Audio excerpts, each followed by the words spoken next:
Last question कौन सा करना है, बोल दो।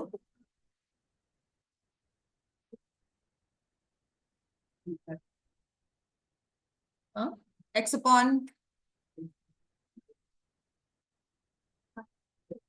अच्छा हाँ हाँ हाँ, ठीक है ठीक है।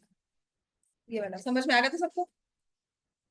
2 into x - 1 upon x+3 -7 into x+3 upon x - 1 = 5। ये करवाया था, समझ में आ गया था सबको ये, है ना। मैंने आपको कहा था you can go for putting the values of, यहाँ पे इसको एलसीएम लेके सॉल्व भी कर सकते हो, या x - 1 अपॉन x+3 को हमने y लिख दिया तो ये हो जाएगा 2y - 7 upon y एज 5, है ना। अगर हमें वो सारी लंबी कैलकुलेशन से बचना है, लिखो इसको। 2y² - 7 = 5y आ गया। 2y² - 5y - 7 = 0। 2y² - 7y + 2y - 7 = 0। 2y common लिया, 2y - 7 + 1 कॉमन लिया, 2y - 7। तो कह सकती हूँ y की वैल्यू -1, y की वैल्यू 7/2। समझ में आ गया ना। एक वैल्यू y की आएगी -1, एक आएगी 7/2। Now will put x - 1 upon x+3 as -1, x - 1 x+3 as 7 upon। Clear हो गया। दोनों में से जो भी इजी लगता है कर सकते हो, जहां पे ऐसे मतलब these are tricks to solve certain quadratic equations. ठीक है ना। तो x - 1 -x - 3, ये हो जाएगा 2x इज -2, x की वैल्यू -1, यही आ रही थी।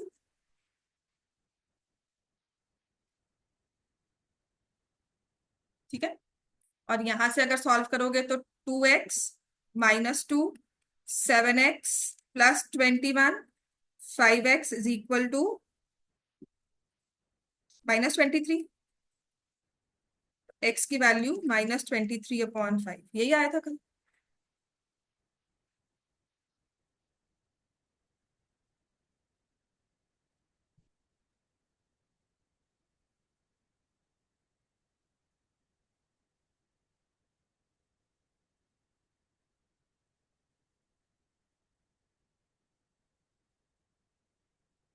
समझ में आ गया सबको। ठीक है ना। अब नेक्स्ट होता है तेरा मल्टीपल इक्वेशंस, जहां पर हम ये ऐसे आपको आएगा, और फाइनल जो इक्वेशन बनकर आएगी ना वो हमारी फैक्टराइज हो जाएगी स्प्लिटिंग ऑफ मिडिल टर्म्स। ठीक हो गया। अब आते हैं कुछ इक्वेशंस ऐसी होती हैं जो मिडिल टर्म स्प्लिटिंग से सॉल्व नहीं होती। फॉर एग्जाम्पल मान लो मैंने आपको ये इक्वेशन दी है, x² - 3x + 1। क्या स्प्लिटिंग कर सकते हो इसमें, है ना। स्प्लिटिंग तो नहीं कर सकते। तो क्या जिस इक्वेशन को स्प्लिट नहीं कर सकते एक्स की कोई वैल्यू आएगी नहीं, इसका मतलब उसकी वैल्यू इंटेजर्स में नहीं है, या ऐसी फ्रैक्शंस में है जो हमें नहीं पता। ठीक है ना। तो इन वैल्यूज को कैसे निकाला जाता है, तो there was this method called completing the squares, उसी से बना था आगे क्वाड्रेटिक फॉर्मूला, राइट। तो इक्वेशन को हमेशा ax² + bx + c = 0 की फॉर्म में लिखते हैं। हमेशा इक्वेशन यही फॉर्म में होती है। x² का coefficient a, constant term c, linear term कह दे, या x का कोएफिशिएंट कह दे तो b। समझ में आ गया। x² एज a, उसका कोएफिशिएंट लीनियर टर्म कहा जाए, या कोएफिशिएंट ऑफ x b, और कांस्टेंट टर्म c। तो सबसे पहले आपने निकालना होता है, एक टर्म आएगी d जिसे हम बोलते हैं डिस्क्रिमिनेंट। ठीक है। क्वाड्रेटिक इक्वेशंस में अब नया वर्ड आप जो पढ़ रहे हो that is called discriminant. Discriminant क्या होता है, एक ऐसी वैल्यू जो डिसाइड करती है इक्वेशन में रूट्स जो आ रही है वो कैसी आ रही है, जो इसके एक्स की वैल्यूज है वो किस तरह से है, तो इसकी वैल्यू को हम कहते हैं कि इंपॉर्टेंट है। तो this value is discriminant for the entire equation. ठीक है। तो डी कैसे निकालना होता है, b² - 4ac। बी जो है हमारा एक्स वाली टर्म, उसका स्क्वायर -4 लिखा, है ना। ए और सी को मल्टीप्लाई कर दिया। अब एक्स की दो वैल्यूज आएंगी, ये निकालने के बाद आप क्या क्या करना होता है, -b + - square root of d upon 2a। ये लिखो, एक प्लस में एक माइनस में से अप्लाई कैसे करना है, ये फॉर्मूला रट्टा मारना है, बहुत इंपॉर्टेंट है। इसको आप कभी नहीं भूलोगे क्योंकि ये हर बार यूज होगा, जहां भी जाओगे मैथ्स करोगे कभी भी पढ़ोगे। This is one formula quadratic equations का जो आपको याद करना है। एंड समटाइम्स फैक्टर्स नहीं समझ में आते हैं, आपसे नहीं सॉल्व हो रहे, उसके फैक्टराइज नहीं हो रही, होते हैं फैक्टर्स पर आपसे सॉल्व नहीं हो रही, तो टाइम नहीं वेस्ट करना, यहाँ पर ये कैलकुलेशंस करनी शुरू कर। स्क्वायर निकालना आसान है, 4ac निकालना आसान है, दोनों को माइनस करना आसान है, स्क्वायर रूट भी निकाल सकते हो। समझ में आ गई, कोई ऐसा परफेक्ट स्क्वायर आएगा उसका स्क्वायर रूट भी कर सकते हो, तो उसके बाद आपके पास कुछ तो सॉल्व आंसर होगा। क्लियर हो गया इतना। अब जैसे यहाँ पर अगर मुझे डी निकालना है तो मैं क्या करूंगी, बी स्क्वायर, बी कितना है -3 का होल स्क्वायर -4, ए कितना है एक्स स्क्वायर का कोएफिशिएंट 1, और सी कितना है 1, तो -3 का स्क्वायर क्या हुआ 9, -4, डी कितना हो गया 5। समझ में आ गया। तो आपने लिखना है d is equal to b square -4ac, और यहां पर d सॉल्व कर दिया। फिर x के लिए फॉर्मूला,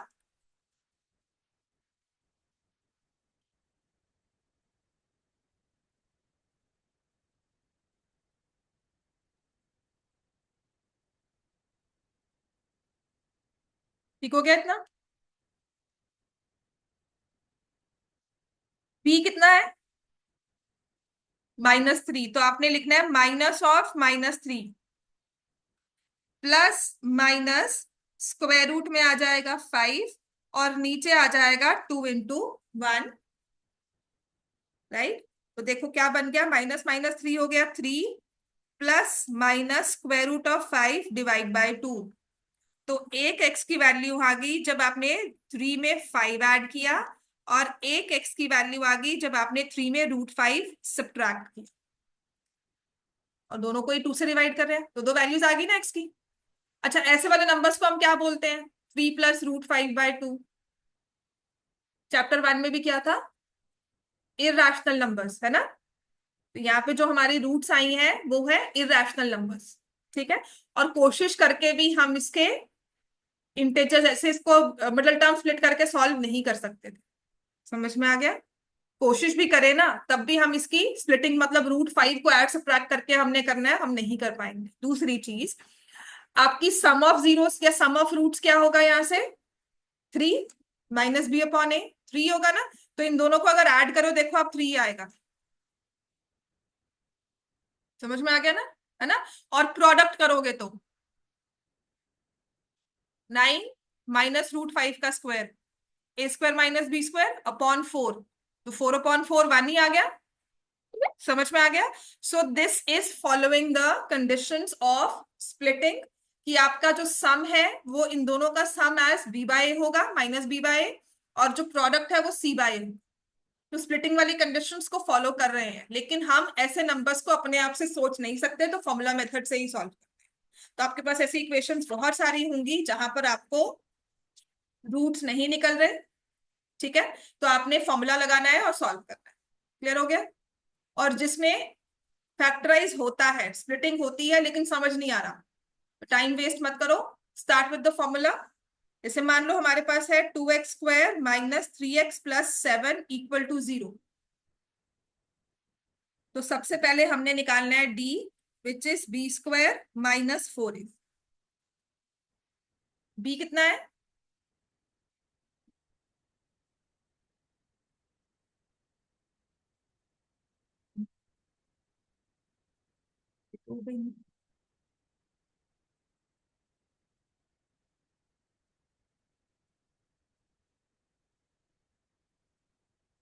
ये नहीं सॉल्व होगा, रुको, क्योंकि देखो ना ये 8 7 कितना हो गया 56, माइनस में आ गया ना। इसको इस तरह से लिख, इसको माइनस में, ठीक है। राइट, 2x² - 3x - 7,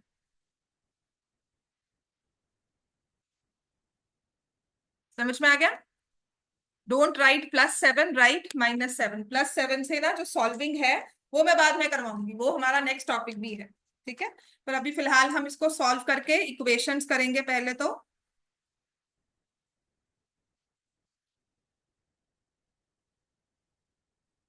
अब हमारे पास आ गया 9। देखो दो नेगेटिव्स प्लस में हो गए, 4 2 8, 56। 56 प्लस 9 कितना हो जाता है? 65। ठीक है, अब हमें x की वैल्यू निकालनी है। So I will do -b plus minus square root of b upon 2a minus of -3 plus minus square root of 65 upon 2 × 2। तो लास्ट में इसको दो तरह से लिखकर आना है।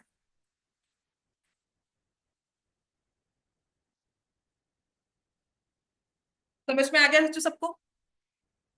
सबको समझ में आ गया? कोई डाउट्स, कुछ नहीं सॉल्व होने वाला हो, कुछ भी कंफ्यूजन हो?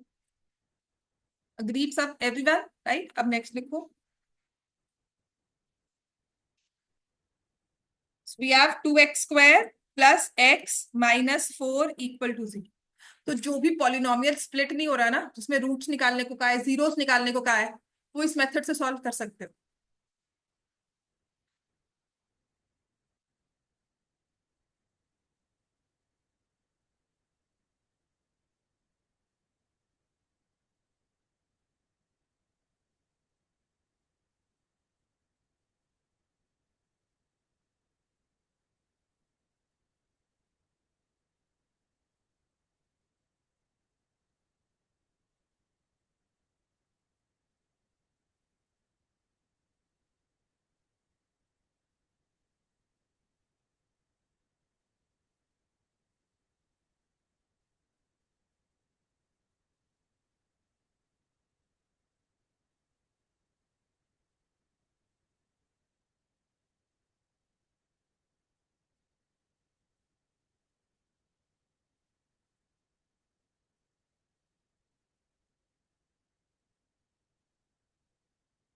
सॉल्व हो गया बच्चे? Next to.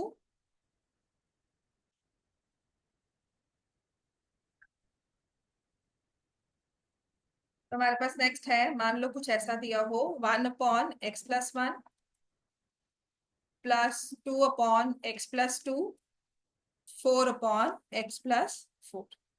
x की वैल्यू -1 -2 -4 के इक्वल नहीं। ठीक है, तो अब इसमें हम क्या करेंगे?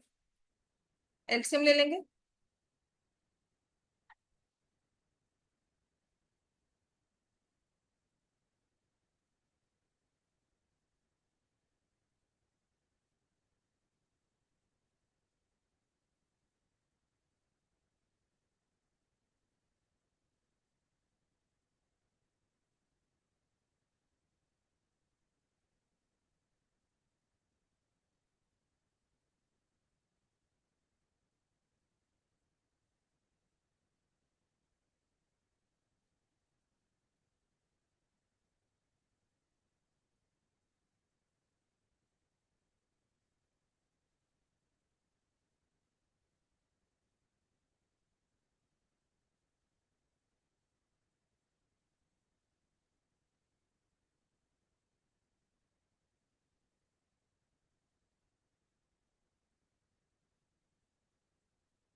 नो डाउट ये सॉल्व हो जाता है हमारा फैक्टराइजेशन से, पर अगर मैं इसको सॉल्व कर रही हूँ विद फॉर्मूला मेथड, तो सिर्फ ये चेक करने के लिए कि क्या आंसर सेम आता है कि नहीं। बिल्कुल सेम आएगा। तो x3 +5/2, 3 -5/2। 3 +5/2 इज 8/2, 4। x की वैल्यू 4 आ गई, या फिर -2। तो वही फैक्टर्स हो रहे थे यहाँ पर, जीरोस आर 4 and -1 और रूट्स आर 4 and -1, और द अदर वे राउंड जब आप इसको लिखते तो -4 + 1 ही लिखते है ना, -4x + 1x। बात समझ में आ गया?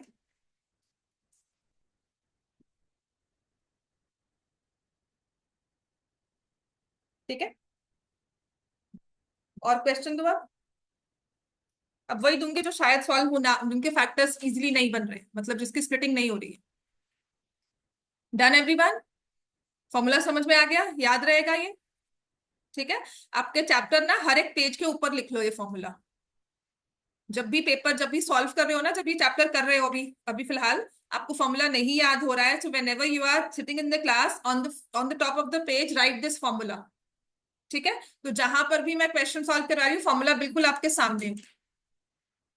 सबको समझ में आ गया? एक्स की वैल्यू 4, एक्स की वैल्यू -1, सबको समझ में आ गया ना?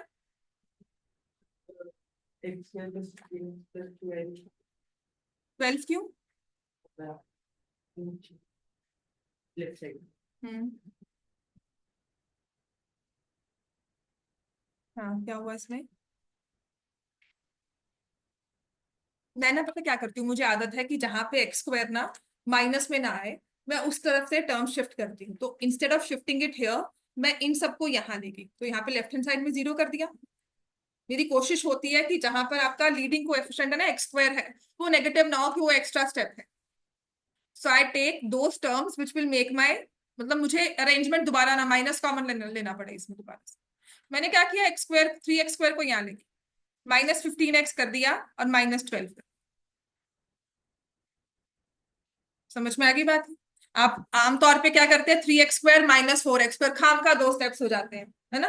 तो मैं कोशिश ये करती हूँ, मतलब सिखाया ऐसा हुआ था, या स्पीड कैलकुलेशंस के लिए, स्पीड करने के लिए ना हम लोग क्या करते थे कि जहां पे x² प्लस में आ रहा है ना, वहां पर आप सारी टर्म्स को ले। ठीक है ना, ताकि आपके लिखने का काम कम हो, टाइम सेव हो। क्लियर हो गया इतना? अब नेक्स्ट क्वेश्चन है हमारे पास। मान लो आपको दिया हुआ है 3x² -x -7 = 0।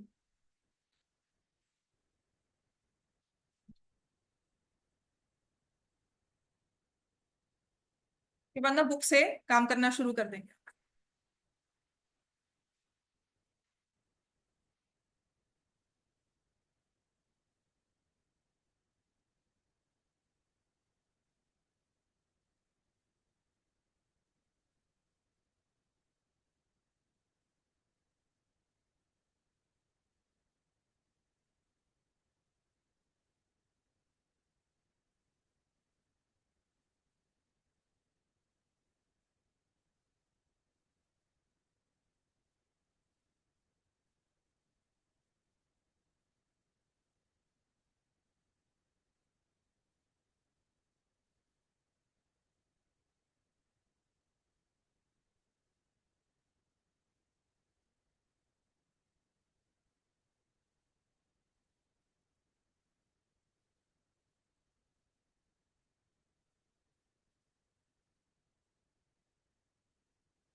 क्वाड्रेटिक इक्वेशन में ना एक केस स्टडी पेपर में आ ही जाती है।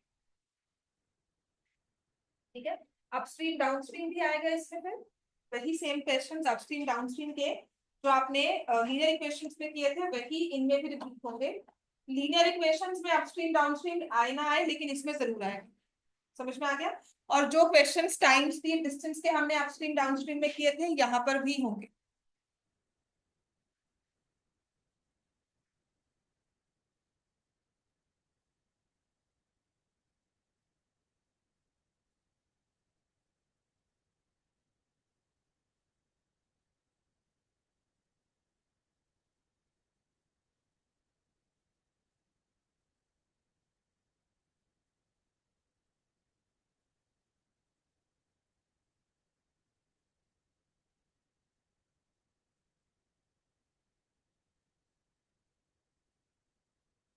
सॉल्व हुआ सबसे ये? So we have d as -1 का स्क्वायर -4 × 3 × -7, कितना आ जाएगा ये? 85। तो x की वैल्यू आई डायरेक्ट फॉर्मूला लिख रही हूँ, minus b is 1 plus minus square root of 85 upon 6। तो एक लिखोगे 1 प्लस 85 का स्क्वायर रूट अपॉन 6, 1 माइनस 85 का स्क्वायर रूट अपॉन 6। क्लियर हो गया? बुक स्टार्ट करें आप, है ना? अच्छा, ऐसे वाले इस फॉर्मूला को लेकर ना आप वो वाले क्वेश्चन सॉल्व कर सकते हो जहां पर वेरिएबल्स आते हैं एज कॉन्स्टेंट्स। ठीक है, जैसे कि मान लो, याद होगा आपको पॉलिनोमियल्स में मैंने क्वेश्चन करवाया था, x square minus 3x minus m into M plus 3, है ना? वेरिएबल्स में कहा था ना आपको पॉलिनोमियल्स में फाइंड द जीरोस, है ना? तो ऐसे वाले बहुत सारे क्वेश्चंस हैं हमारे पास जहां पे आपके ना कांस्टेंट्स में, मतलब जहां पे कोएफिशिएंट्स लिखने चाहिए ना हमें, वहां पर ए बी सी लिखा होगा। तो ऐसे वाले क्वेश्चंस को इन फॉर्मूला मेथड से बहुत इजीली सॉल्व कर लेते हैं। तो मैं आपको 3-4 क्वेश्चंस वो भी करवा देती हूँ। यहाँ पर आप क्या लिखोगे? डिस्क्रिमिनेंट एज -3 का whole square -4 into 1 into minus M square या minus M into M plus 3।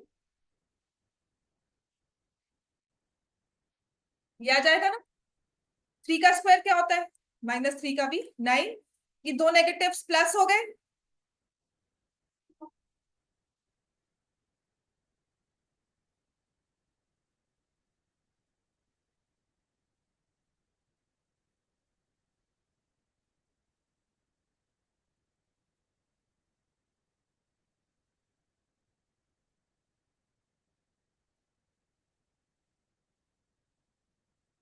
ठीक है? तो 4 इंटू, फिर मैं क्या करती हूँ, एम को मल्टीप्लाई कर देना है एम स्क्वायर प्लस 3m के साथ। तो अब आपके पास बन गया 9 plus 4m square plus 12m। Take a pause है, एक बार सोचो, ठीक है? आगे मत बढ़ना। जब भी आपके पास एबीसी वेरिएबल्स वाले कोएफिशिएंट्स होंगे ना, जो डी होगा ना हमेशा 99 की 100% होंगी। डी जो है ना उसको ध्यान से देखना, कुछ जाना पहचाना सा लगेगा, कहीं से कुछ समझ में आता है कि ये कहीं से कुछ बन रहा है, ए प्लस बी होल स्क्वायर बन रहा है ना। आपका डी हमेशा एक परफेक्ट स्क्वायर होगा, हर बार एक परफेक्ट स्क्वायर होगा ही होगा। 10th क्लास के बच्चे हो, है ना? हम लोग इक्वेशंस को सॉल्व कर रहे हैं, तो जब एबीसी वेरिएबल्स वाले कोएफिशिएंट्स होंगे ना, मानकर चलना डी तुम्हारा परफेक्ट स्क्वायर बनना ही चाहिए। नहीं बन रहा तो कैलकुलेशन चेक करो, और जो यहाँ पर नहीं बनेगा वो क्वेश्चन मेरे पास लेके आना, मुझे आज तक नहीं मिला। समझ में आ गई बात? तो इसका मतलब है ये आ जाएगा 2m प्लस 3 का होल स्क्वायर। अब आपने क्या करना है, एक्स 3 लिख दो यहाँ पे, माइनस ऑफ -3, 3 हो गया, plus minus square root of 2m plus 3, ये होल स्क्वायर है, अपॉन 2। समझ में आ गया? 3 प्लस माइनस स्क्वायर रूट से बाहर आ गया, 3 plus 2m plus 3 divide by 2, 3 minus 2m minus 3 divide by, brackets के बाहर माइनस, दोनों के साइन चेंज। समझ में आ गया? बहुत इंपॉर्टेंट है ये, बस यहाँ पे ये गलती होती है, मुश्किल नहीं है। यहाँ पे ध्यान बहुत रखना है कि परफेक्ट स्क्वायर बनना चाहिए, फिर स्क्वायर रूट से बाहर आना चाहिए, फिर प्लस माइनस है, अगर सिंगल टर्म है तो ठीक है, अगर बाइनोमियल टर्म है तो फिर साइन चेंज करो। अब देखो क्या होगा, ये बन गया 2m प्लस 6/2, तो क्या लिख सकती हूँ, m+3, है ना? अब जो मैंने इतना समझाया था कि इसको ऐसे करो ऐसे करो, सब सब कुछ भूल गए। हमने क्या करना है, टेक्निकली हमने फॉर्मूला लगाया, उसके बाद कुछ नहीं सोच रहे। ये है विदाउट थिंकिंग प्रोसेस, बस एक मशीन की तरह हम काम कर रहे हैं। वो होता है सोचने वाला काम, स्प्लिटिंग वाला, है ना? उसमें हम सोचते हैं, ये हमारा मैकेनिकल वे है। ये टेक्निकल सा हमें दिया हुआ है, और ये आ गया माइनस, तो यही आई थी जीरोस, और यही है रूट्स। समझ में आ गया? तो मान लो कभी ऐसा क्वेश्चन आता है और आपको कहा है नहीं फैक्टराइज करो, तो पहले इसको ना रफ में सॉल्व कर लेना पेंसिल से, उसके बाद तुम्हारे पास दो फैक्टर्स बन गए, उनको अरेंज करना है बस। समझ में आ गया? राइट, नेक्स्ट क्वेश्चन ऐसा ही कर लें एक और, जिसमें ए दिया हुआ है हमें। नेक्स्ट हमारे पास क्वेश्चन है 2x² plus ax minus a² equal to 0, and there are question जहां पे 3 मार्क्स की ऐसी ही इक्वेशन दी हुई है सॉल्व करने के लिए। समझ में आ गया? आपके 3 मार्क्स में ये क्वेश्चन भी पेपर में आ सकता है, बोर्ड तक की बात कर रही हूँ। तो यहाँ पर पहले हम डी निकालेंगे, फॉर्मूला जरूर लिखना है, बी स्क्वायर माइनस 4ac।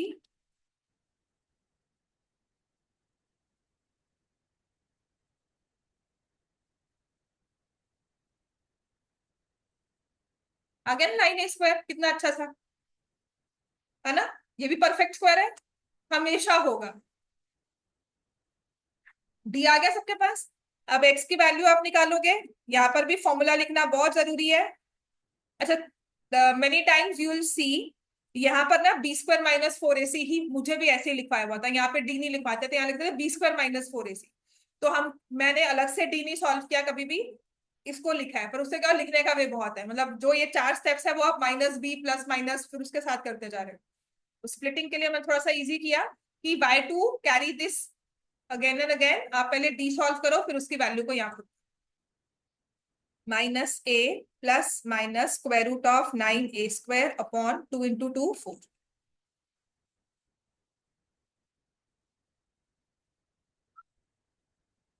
ए स्क्वायर ले लिया, है ना, ए स्क्वायर बाहर ले लिया, हम नहीं स्क्वायर रूट निकाल। स्क्वायर रूट करना जरूरी है, ठीक है, इसी से आगे क्लियर हो जाएगा, तभी कह रही फॉर्मूला ऊपर लिख लो। हम लिख के भी रखते हैं। कोई बात, ध्यान दो, ठीक है, इट्स नॉट अबाउट स्पीड, जल्दी जल्दी करने से कुछ नहीं, बस कोई बात नहीं, सारी गलतियां यहाँ कर ले।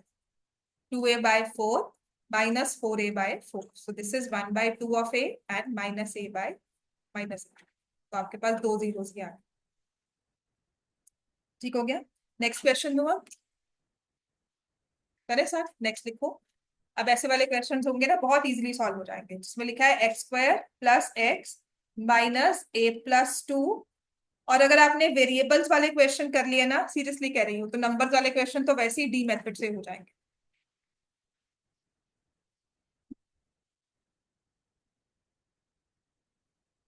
ये और भी क्वेश्चन करवाती हूँ, ठीक है, एक ये करना, इसके बाद ना ये वाला।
ठीक है, ये माइनस आ जाएगा, यहाँ पर 1 मैं +4 लिख दूंगी।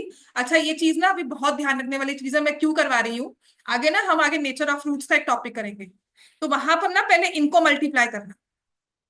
जो आपके वेरिएबल वाली टर्म होगी ना, इसको मैंने लिखा a² + 3a + 2, फिर इसे 4 से मल्टीप्लाई करना। 4a² + 12a + 8, फिर से देखो क्या बन गया, 4a² + 12a+, सेम आ गया ना, 2a + 3 का होल स्क्वायर। आपका इन ऐसे क्वेश्चंस में हमेशा परफेक्ट स्क्वायर बनकर आएगा ही आएगा, ऐसा हो ही नहीं सकता कि ना आए। नहीं आएगा तो वो as it is square root में रहेगा। ठीक है, अब x निकालना है तो -1 प्लस माइनस, डायरेक्टली लिख दो 2a + 3 ब्रैकेट्स में, एंड देन डिवाइडेड बाय 2। इसको दो हिस्सों में लिखा हमने, सो -1 + 2a + 3 divide by 2, -1 - 2a - 3 divide by 2, so it will be 2a + 2 a + 1, और यहां से -2a - 4 -a -2, आगे दो फैक्टर्स, बस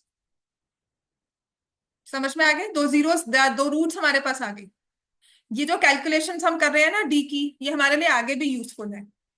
हमारा एक क्वेश्चन होता है इंपॉर्टेंट है, वो भी नेचर ऑफ रूट्स, उसके लिए ये चीजें बहुत जरूरी है जो हम ये डी की कैलकुलेशंस कर रहे हैं। ठीक है, ऐसे अब आ जाए नेक्स्ट वाले पर। हो गया सबका ना, फर्स्ट फ्रंट वाला पार्ट, फर्स्ट वाला। सेकंड में किया सॉल्व, ये किया तो सॉल्व, करो करो, लिखो, अगर नहीं किया है तो सॉल्व करना शुरू करो। इसका एक क्वेश्चन और करवाऊंगी, बाकी वर्कशीट्स हैं, बाकी वर्कशीट में क्वेश्चंस है विद आंसर्स हैं, मैंने आपको शेयर कर दी है, अब उसको सॉल्व करना शुरू कर सकते हैं। ठीक है, और इतनी सॉल्व कर लो काफी है।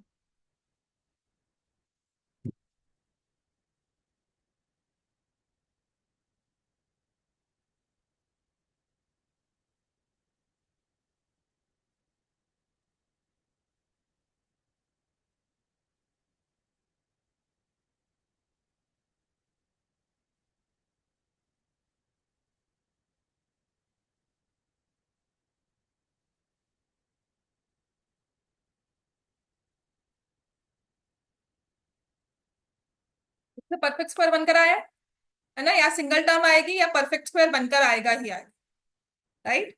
सो x is equal to -b +-4b लिख रही हूँ अपॉन,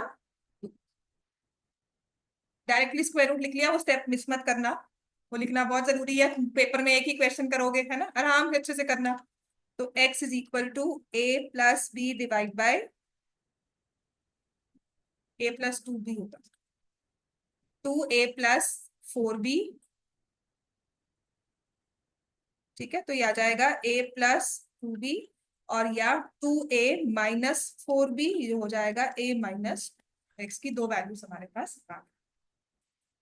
क्लियर हो गया इतना सबको? ठीक है, नेक्स्ट लिखो। मान लो अगर हमारे पास कुछ ऐसा क्वेश्चन,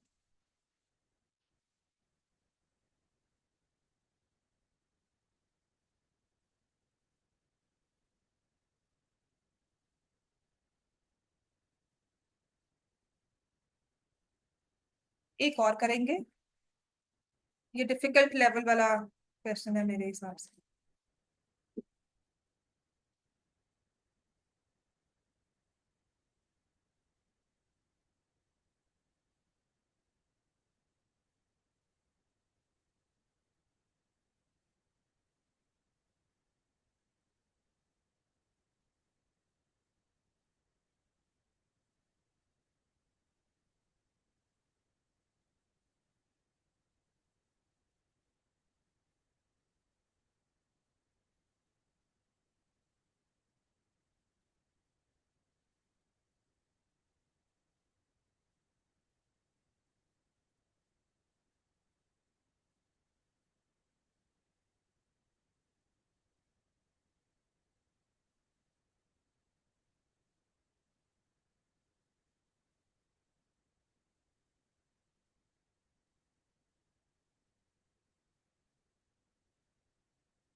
क्लियर है? बोर्ड तो दिख रहा है ना?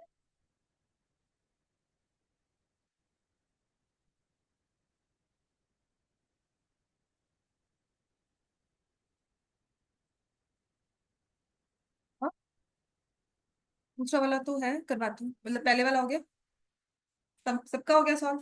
सेकंड वाला करें आप? कर नहीं बेटा, मुझे तो लगा फर्स्ट वाला देख रहे।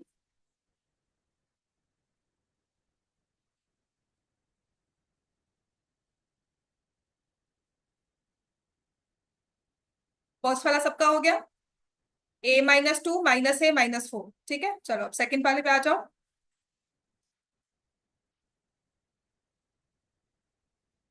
ये सबसे डिफिकल्ट में है।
ये समझ में आ गया क्या परफेक्ट स्क्वायर बन रहा है ये?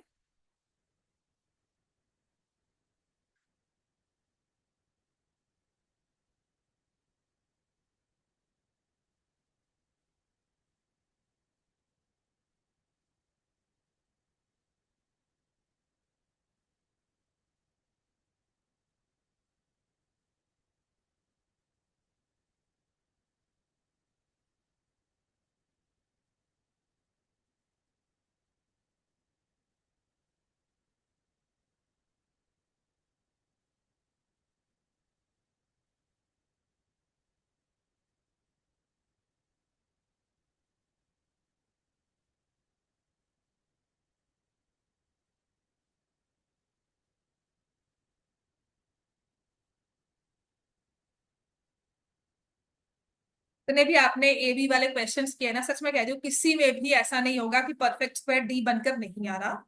आपके वाले में डी परफेक्ट स्क्वायर बनकर ही आएगा, वो स्क्वायर रूट से बाहर निकलेगा, नहीं निकलेगा तो उसे एज इट इज छोड़कर आ जाना। ठीक है, पर पहली कोशिश करनी है, कैलकुलेशंस को चेक करना है कि परफेक्ट स्क्वायर क्यों नहीं आ रहा है। सो दिस इज 12a +6b/18, और दूसरा हो जाएगा 6a +12b/18, which is 2a + b/3, है ना? 2a + b/3, या फिर a +2b/, तो हमारे पास x की ये दो वैल्यूज आ, 2a + b/3, 2a + 2b/3। ठीक है, बुक खोल लो अपनी आप। पहले बुक अब खत्म करते हैं, इसके बाद नया टॉपिक ना बाद में करवाऊंगी, नेचर ऑफ फ्रूट्स चैप्टर सारा हो जाएगा, उसके बाद हम लोग सॉल्व करेंगे। बट सबसे पहले हमें करनी है प्रैक्टिस इम्प्रेशंस की, क्वाड्रेटिक इक्वेशंस। ठीक है, तो जो पेज नंबर आपका 38 है ना, वहीं से हमारा ये चैप्टर शुरू हो जाता है। इंट्रोडक्शन में भी क्वेश्चन है और समटाइम्स यही क्वेश्चन पेपर में भी आया होता है। One type was quadratic polynomial of the form ax square plus bx plus c। जरूरी क्या है, a should not be equal to 0। अगर पुरानी वाली बुक है तो उसमें क्वाड्रेटिक इक्वेशंस का जो इंट्रोडक्शन दिया हुआ है, आप उसको स्टडी कर रहे हो यहाँ पर ही। When we equate this polynomial to 0, we get a quadratic equation। ठीक है। अब सपोज में फॉर इंस्टेंस लिखा हुआ है, suppose charity trust decides to build a prayer hall, सब में है ना, decides to build a prayer hall having a carpet area of 300 square meters with its length 1 meter more than twice the breadth। जो length है वो 1 metre ज्यादा है twice bread से। ठीक है। Suppose the breadth of the hall is x metres, तो length कितनी हो गई 2x प्लस 1। तो इसको ग्राफिकली एरिया कितना दिया हुआ है 300, तो इसको हम ग्राफिकली उसने शो कर दिया 2x x प्लस 1 और एरिया बता दिया यहाँ पे 300 स्क्वायर मीटर्स। और एल्जेब्रिकली हम लिख सकते हैं कि एरिया जब करोगे length into breadth that should be equal to 300। तो कहते हैं इसको जब हम सॉल्व करते हैं तो ये हमारे पास बनती है क्वाड्रेटिक इक्वेशन।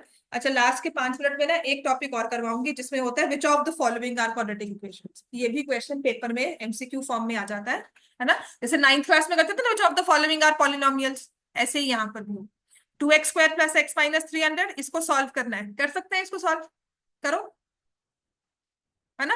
अब वैसे जैसे लीनियर इक्वेशंस में था ना, पहले आपको वो सॉल्व करना, वो पहले इक्वेशन फॉर्म करना सिखाएंगे, फिर बाद में जाकर 2 पेजेस के बाद कहेंगे नहीं जी इसको सॉल्व भी कर दो। तो हम वो सॉल्विंग साथ ही कर रहे हैं। ठीक है। तो अब हमारे पास इसमें और भी क्वेश्चंस होंगे, जिसमें पहले तो हम बताएंगे कि कौन सी इक्वेशन क्वाड्रेटिक इक्वेशन है। ये आपकी पुरानी वाली बुक की ना फर्स्ट एक्सरसाइज हुआ करती थी और एमसीक्यू क्वेश्चंस में ये बिल्कुल आ सकता है।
ठीक है, ये आंसर नहीं लिखना, ऑब्वियसली ब्रेड्थ इज 12 मीटर्स।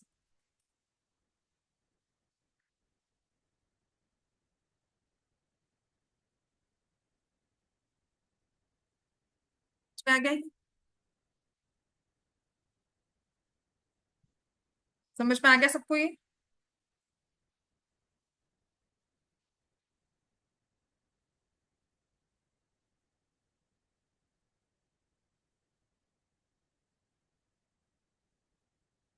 समझ में आ गया सबको ये क्वेश्चन, है ना। अब आते हैं नेक्स्ट, लिखो which of the following is a quadratic equation.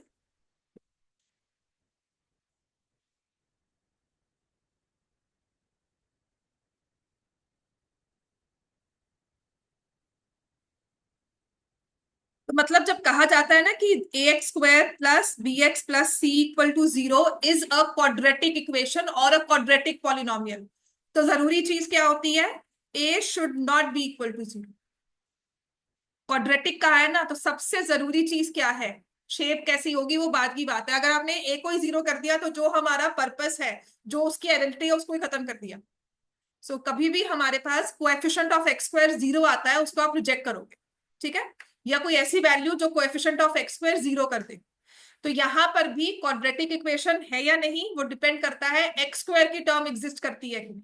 तो इसको ओपन करोगे, x square plus 4 minus 4x plus 1। Solve करना जरूरी नहीं है। क्या एक्स स्क्वायर की टर्म फाइनल आंसर में रहेगी? यस और नो? यस, तो yes this is a quadratic equation. आपको यस और नो में या चार ऑप्शंस में मार्क करना है, तो आपको पूरा पूरा सॉल्व नहीं करना।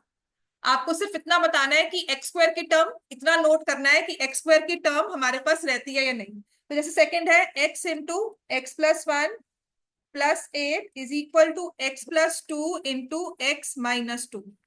सो will it be a quadratic equation? Will this be a quadratic equation? यहां से एक्स स्क्वायर निकलेगा प्लस एक्स, और यहां से आ जाएगा एक्स स्क्वायर माइनस 4। ये खत्म। So this is not a quadratic equation. No. ठीक है। आपके एग्जाम्पलर में भी क्वेश्चन है जहां पर चार ऑप्शन दिए, विच of the following is a quadratic equation, या पॉलिनोमियल दिया होगा। ऐसे ही चेक करने के लिए भी आ जाता है, x into 2x plus 3 is equal to x square plus 1।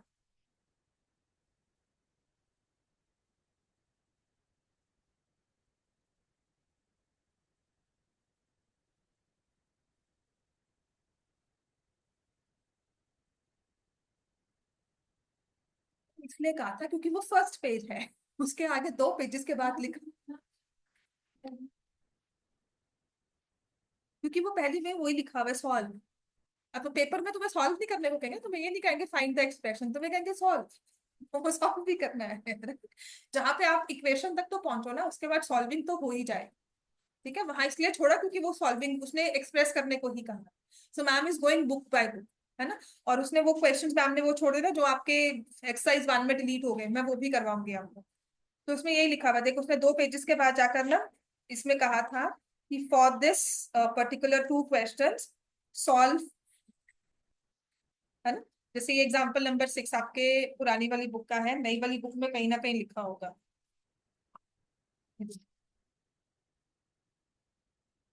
अच्छा, इसमें भी है तुम्हारे पास, नई वाली बुक में भी है वेदर क्वाड्रेटिक। तो ये इसी मैम इसी मेथड से चल रहे हैं। अब देख तुम्हारे पास एग्जांपल 6 आया ना, एग्जांपल 6 में उसने लिखा है find the dimensions of prayer hall discussed in section 4.1। तब मैं तुम्हें दोबारा नहीं करवाऊंगी, ठीक है ना। वो मैम ने कहा आगे जाके करेंगे, आगे जाके फिर से वो क्वेश्चन करेंगे, फिर टाइम वेस्ट करेंगे, वो नहीं करेंगे, है ना। इसीलिए, अदरवाइज कोई ऐसा खास बात नहीं। अच्छा, तुम्हारे बुक में क्वेश्चन है ये तो, मुझे लगा नई वाली बुक में डिलीट किया हुआ है। तो ये बुक का ही एग्जाम्पल नंबर 2 है। बुक में एग्जाम्पल नंबर 2 के ये 4 पार्ट्स थे, और एक्सरसाइज 4.1 में यू हैव 8 पार्ट्स, तो वो भी हमने करने हैं। ठीक है, तो ये आ जाएगा, ये यस और no, this is and this is yes, क्योंकि एक्स क्यूब की टर्म कट जाती है, by chance x cube cube की टर्म कैंसिल आउट नहीं होती, तो ये क्वाड्रेटिक नहीं। ठीक है, ऐसे ही, हाँ बोलो, और है कोई डाउट नहीं। Exercise 4.1,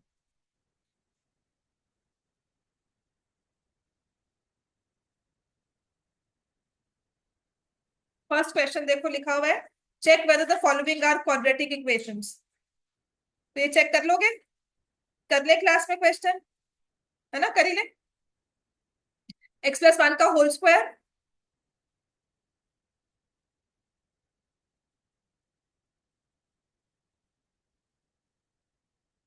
yes.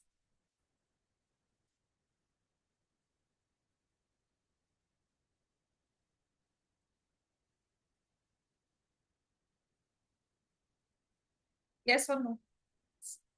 ध्यान रखना है यहाँ पे plus x square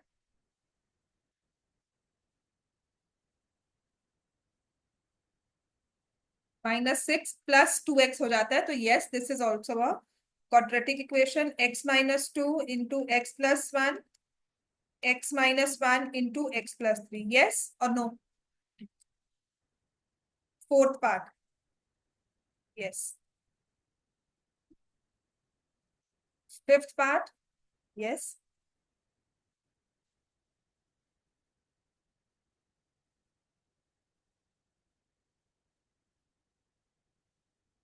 sixth part, no. Seventh will be no, 2x cube आ जाएगा वहां पे, यहाँ पे x क्यूब आएगा। ठीक है ना। तो एक्स क्यूब रहेगा। तो कभी कभी ऐसा ही कुछ होता है, बड़े आराम से क्वेश्चन मार्क करना तुम्हारे लिए, वो 1 मार्क भी बहुत इंपॉर्टेंट है ना। वो 99 और 100 का गैप है तुम्हारा, वो 1 मार्क। ठीक है, कभी लगे ना कि वो 1 मार्क इंपॉर्टेंट क्यों नहीं है, वो 99 और 100 में जो गैप आता है ना, उतना लगता है, 100 और 100 और 99, वो 1 मार्क बहुत बड़ा लगता है। समझ में आ गई बात, वो गैप इतना बड़ा है हमारे। तो इसमें एक्स प्लस का फॉर्मूला लगा दोगे, बाकी कुछ भी टर्म्स आए, तो यहाँ पर आपके पास 2x³ माइनस 2x है, तो यू विल रियलाइज कि x³ की टर्म यहाँ पे रहेगी, कंप्लीटली कैंसिल आउट नहीं होती है। तो yes, this is not a quadratic equation. ऐसे ही हमारा लास्ट 8th पार्ट है, यस है, x³ और यहाँ से x³ कट जाएगा बिल्कुल, और ये 4x² तो नहीं आ रहा साथ में, 2 के साथ जो x² की टर्म है, 3 6 आएगा, ठीक है, 3 ये भी होता है ना, इसलिए हमारे पास जो 6th पार्ट 7th पार्ट है, yes this is also a quadratic equation. अब आ जाओ, एग्जाम्पल हमने कर लिया ना, वो जब हमने पहले वाला इंट्रोडक्शन कर लिया, फिर क्वाड्रेटिक इक्वेशन में एग्जाम्पल 1 है, उसने कहा है रिप्रेजेंट। अच्छा, होता क्या है, समटाइम्स केस स्टडीज में लिखा जाता है रिप्रेजेंट द इक्वेशन मैथमेटिकली, और एल्जेब्रिकली तो आपने रिप्रेजेंट ही करना है, पर 99% ये क्वेश्चन 5 मार्क्स में होगा, सॉल्विंग में होगा, तो हम अब सॉल्व भी करेंगे साथ साथ। बाद में आगे जाकर कहे कि नहीं हमें वो सॉल्व करना है, बात वही। ठीक है, तो मैं आपको अभी भी सॉल्व करवा रही हूँ। जहां पर लिखा होगा रिप्रेजेंट और आप सॉल्व कर रहे हो, तो वहां पे एक्स्ट्रा मेहनत है, पेपर के हिसाब से करनी, राइट। तो John and जीवंती together have 45 marbles. Both of them lost 5 marbles each, and the product of the number of marbles they now have is 120. अच्छा, किसी ने ना मुझसे एक क्वेश्चन पूछा था कि मैम लीनियर इक्वेशंस भी पढ़ ली, क्वाड्रेटिक भी पढ़ ली, पता कैसे लगेगा कि क्वेश्चन लीनियर का है या क्वाड्रेटिक का। तो आप कीवर्ड्स मार्क करो। लीनियर इक्वेशंस में ना, जैसे क्वेश्चन होता है ना, वहां पे आपको दोनों की चीजें अननोन दी है, जैसे प्रोडक्ट दिया हुआ है ना यहाँ पे, तो प्रोडक्ट वहां पे सम दिया होगा। प्रोडक्ट का मतलब है दो टर्म्स को मल्टीप्लाई कर रहे हो, तो कहीं ना कहीं से एक्स और एक्स मल्टीप्लाई होकर x² बन जाएंगे। So they together have 45 marbles. यहां पर भी I can take x and y। Let the number of marbles with John, ठीक है, मैं यहां पर भी x और y ले रही हूँ कि मुझे नहीं पता लीनियर बन रहा है या क्वाड्रेटिक। जीवंती, मैंने y ले लिया। पहली इक्वेशन क्या है, x plus y is 45। Both of them lost 5 marbles each, तो जॉन के पास भी क्या आ गया, x-5, जीवंती के पास भी क्या हुआ, y-5। Now the product of the number of marbles they have is equal to 124। This is according to the question. जो इक्वेशन फॉर्म की वो आ गई ना हमारे पास।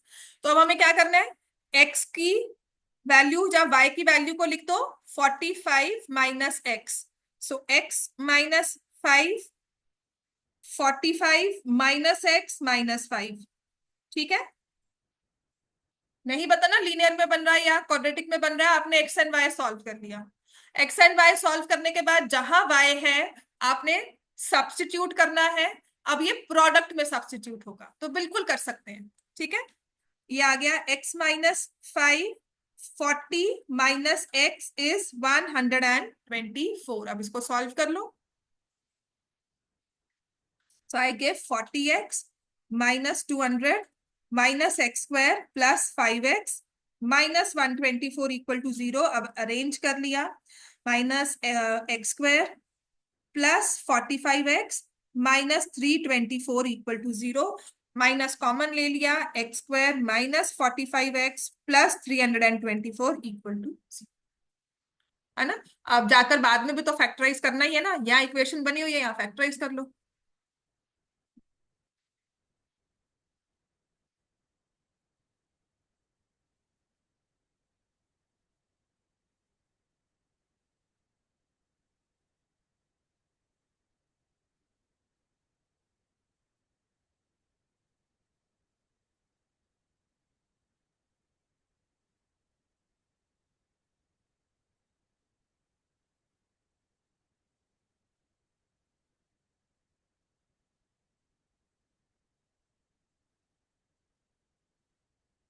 अब अगर यहां पर जैसे मुझसे अगर फैक्टर्स नहीं बन रहे,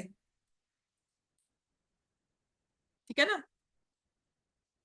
कभी कभी बहुत दिमाग लगाते हैं, पेपर में 5 मिनट बीत गए, फैक्टर्स नहीं बने, फॉर्मूला चुपचाप से लगाना शुरू कर दो। इनफैक्ट अगर 2 मिनट्स भी लगते हैं ना हमें फैक्टराइज करने में, तो इसका मतलब है चुपचाप से फॉर्मूला लगाओ इसमें। 45 का स्क्वायर कर लोगे, 324 को इंटू 4 कर लोगे, सब्ट्रैक्ट करोगे, परफेक्ट स्क्वायर भी आ जाएगा। तो x minus 36, x minus 9, so the value of x will be 36 और x will be 9। तो अगर जॉन के पास 36 मार्बल्स है तो जीवंती हैज 9 मार्बल्स, और if John has 9 marbles, Jivanti has 36 marbles. ठीक है, दोनों केसेस लिख कर आने हैं, एक मत लिखाना 36 and 9, right? We'll write both, that the number of marbles with John, let it be, अगर if it's 36 then जीवंती has 9, और number of marbles with John 9 और 36। क्लियर हो गया इतना? नेक्स्ट लिखो।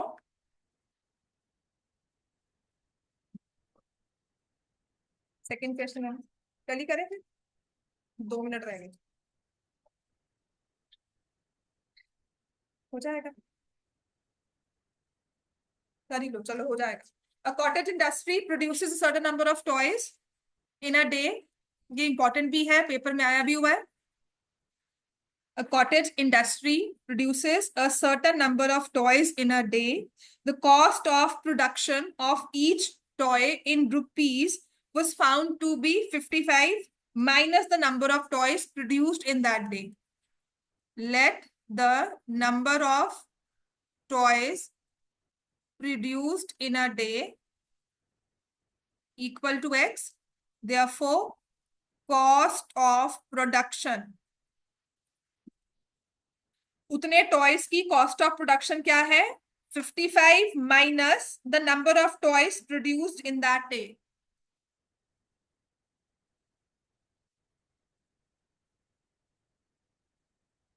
ठीक है, फिर लिखा हुआ है टोटल कॉस्ट ऑफ प्रोडक्शन कितनी? 750। तो per toy cost multiplied by number of toys will give you 750। इसको कल सॉल्व कर लेंगे हम, समझ में आ गया? तो ये हमारे पास बन जाएगा minus x square plus 55x minus 750 equal to 0, और x square minus 55x plus 750 equals to 0। Clear हो गया इतना?